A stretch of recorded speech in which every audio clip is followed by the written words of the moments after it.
اور ناظرین، امریکہ میں کرونا وائرس کے کاری وار جاری ہیں۔ نیو یارک میں مزید 2 پاکستانی مہلک وائرس کی بھینٹ چڑھ گئے۔ خرم شہزاد کی رپورٹ دیکھیں۔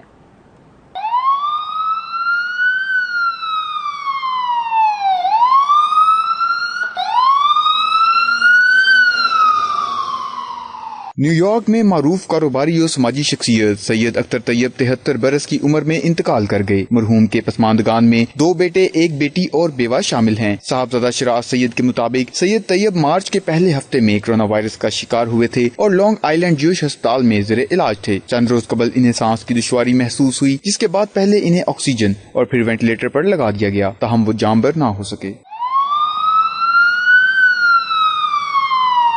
دوسری جانب 42 سالہ اورنگزیب بھی کرونا وائرس کے باعث دم توڑ گئے۔ وہ طویل عرصے سے اپنے بیوی بچوں کے ساتھ بروکلن کے علاقے بریٹن بیچ میں قیام پذیر تھے اور 1 ہفتے سے ممانڈی ہاسپٹل میں زیر علاج تھے۔ اورنگزیب کا تعلق گجرات کے علاقے کرلا سے تھا۔